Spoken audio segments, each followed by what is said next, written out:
آقا کی پوری زندگی حسین ہے، میرے آقا کی پوری زندگی خوبصورت ہے۔ آقا علیہ الصلوۃ والسلام تو خوبصورت تھے، لیکن آقا کی زندگی بھی خوبصورت ہے، آقا کا کردار بھی خوبصورت ہے، آقا کی جوانی بھی خوبصورت ہے، آقا کا لڑکپن بھی خوبصورت ہے، آقا کا چال، آقا کی چالن، آقا کا لباس، آقا کا چہرہ، ہر چیز اللہ نے خوبصورت بنائی۔ اس لیے اللہ رب العزت نے قرآن مجید کے اندر فرما دیا، مومنو اگر کسی کی زندگی کے مطابق اپنی زندگی گزارنا چاہتے ہو، اگر کسی کی چال کے مطابق اپنی چال بنانا چاہتے ہو، اگر کسی کے لباس کے مطابق اپنا لباس بنانا چاہتے ہو، اگر کسی کے کردار کے مطابق اپنا کردار بنانا چاہتے ہو، تو سب سے بہترین کردار، سب سے بہترین زندگی تمہارے محبوب پیغمبر کی زندگی ہے۔ لَقَدْ كَانَ لَكُمْ فِي رَسُولِ اللَّهِ أُسْوَةٌ حَسَنَةٌ، تمہارے محبوب کی زندگی تمہارے لیے بہترین نمونہ ہے، خوبصورت ہے، حسین و جمیل زندگی ہے۔ اس زندگی کو دیکھتے جاؤ، اپنی زندگی گزارتے جاؤ۔ آقا کھاتے کیسے تھے،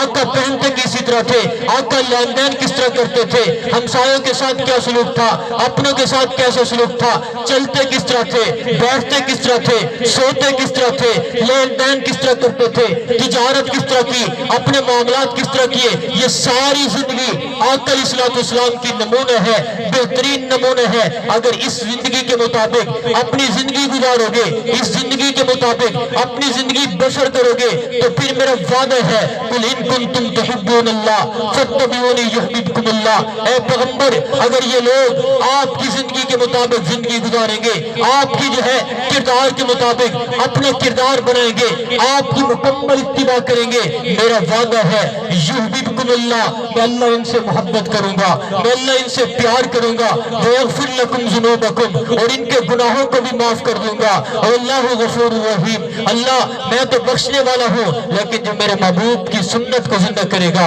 جو میرے محبوب کی زندگی کے مطابق اپنی زندگی گزارے گا، ہو ہی نہیں سکتا میں رب نہ بخشوں، ہو ہی نہیں سکتا میں اس کی مغفرت نہ کروں۔ تو اس لیے جو بھی میرے محبوب کی سنت کو لے کے آئے گا، میرے محبوب کی زندگی کو میرے سامنے لے کے آئے گا، تو میں اس کو اپنا محبوب بنا لوں گا۔